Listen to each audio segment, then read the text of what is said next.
Hi there, this is the final video on gradational processes, and today we're going to look at how ice and wind shapes landscapes. So far in the video series on gradational processes, we've looked at sea waves and we've also looked at rivers as well. So this is going to be the final part. So what we're going to look at today is how the influence of ice and wind shapes our landscapes, and then obviously to explain deposition, erosion and transportation. So let's have a look first by landscapes formed by wind. So wind happens all the time and it's always shaping our landscape. Now you're probably thinking that wind isn't that strong and only shapes stuff in the desert. It's not quite right. If there's vegetation on the surface, wind can still get to it and erode.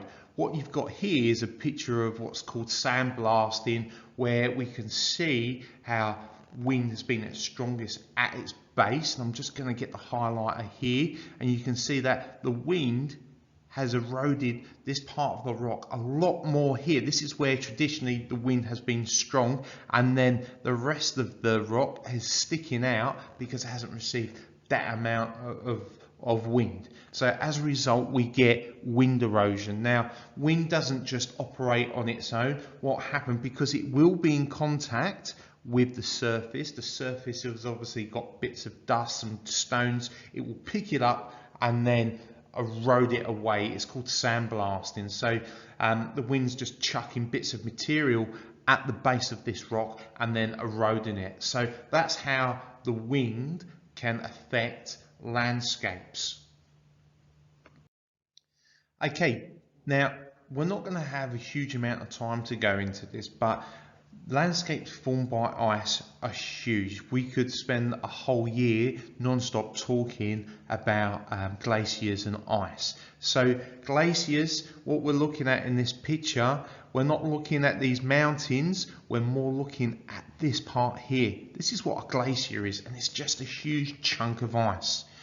Ice can actually move. So this photo is a bit misconceiving, where this ice is actually moving, and you're probably thinking I'm mad. I'm not.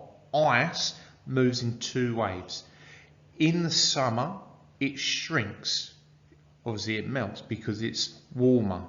As a result, it will start to erode the sides of the mountains that the ice has contact with. In the winter it expands because the temperatures are colder. Anything that's made out of water freezes, and as you know, when water turns to ice, it expands, and that expansion also erodes and moves material around the sides of these mountains. Also, with the ice sheet, we've got gravity which is pushing it down, and what happens, we have what's called a U-shaped valley. Now you can see these U-shapes here. I'm just pointing out to now. This U-shaped valley was carved out by the force of ice. It takes a very long time. We're not talking about one year. We're talking hundreds, if not thousands of years for valleys to form.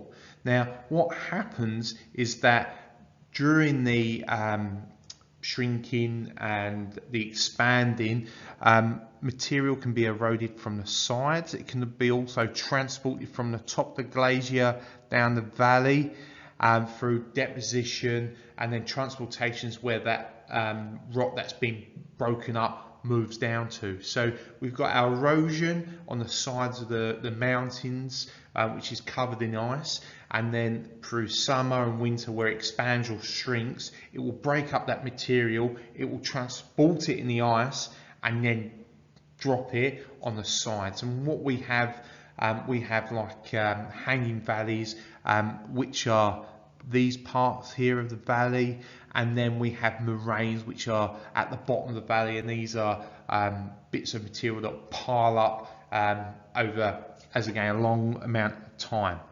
So that's how glaciers happen.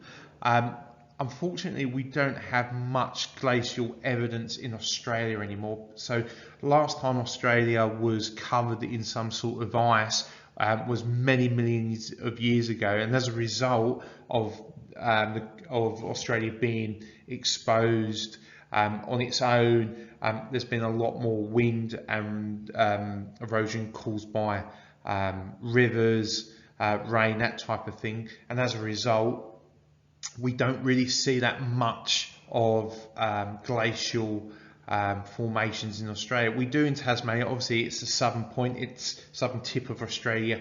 It gets a lot colder, but that's the main reason. We did have glaciers, but not for a very long time. If we want to look at our nearest glacier, we have to look at New Zealand, obviously a cooler, colder climate, and even in the UK and Europe, places like that.